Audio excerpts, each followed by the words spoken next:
TNPSC Tamil வினாத்தாளில் ஓரெழுத்து ஒரு மொழி கட்டாயமாக கேட்குறாங்க. ஒரு எழுத்தே ஒரு மொழியாக வர்றது. மொழினா வார்த்தைன்னு அர்த்தம். ஒரு எழுத்தே வார்த்தையாக வருது அப்படின்னா என்ன அர்த்தம்? அந்த அந்த எழுத்துக்கு அர்த்தம் இருக்கணும். வார்த்தை அப்படின்னா ஒரு எழுத்தாக வரலாம், பல்வேறு எழுத்துக்கள் ஒன்று சேர்ந்து வரலாம். ஆனால் அதுக்கு என்ன வரணும்னா பொருள் வரணும். இப்போ ஓர் எழுத்தாக இருந்தாலும் பல்வேறு எழுத்துக்களாக சேர்ந்து வந்தாலும் பொருள் வந்தால் அதுக்கு வார்த்தைன்னு பேர் அல்லது மொழின்னு பேர்.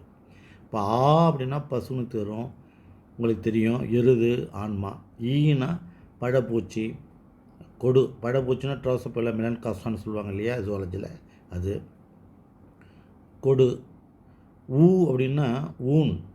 இதில் 2 சுழியன் போட்டோம்னா ஊன் அப்படின்னா இறைச்சின்னு அர்த்தம். 3 சுழி ஊன் போட்டிங்கன்னா உணவுன்னு அர்த்தம். அதனால் பார்த்துங்க. அதில் ஊ என்பது ஊன், இறைச்சி, உண்பது, தசை இதெல்லாம் வருது. ஏனா அம்பு, வினா, அடுக்கு, பெருக்கம் இதெல்லாம் வருது. ஐ அதோட போன வினாத்தில் கேட்டிருக்காங்க.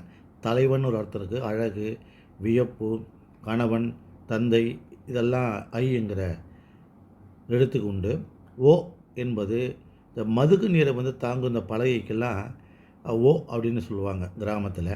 அவ்வளோ வியப்பு, உயர்வு, இழிவு, இரக்கம், மகிழ்ச்சி இதுக்கெல்லாம் ஓ அது வரும். இ அப்படின்னா சுற்றுறது, சுட்டுதல். என்ன சொல்ல போனால் அண்மை சுட்டுதல் தான். செய்மை சுட்டல, பக்கத்தில் இருக்கக்கூடிய சுற்றத்துக்கு இ அப்படின்னு சொல்கிறது.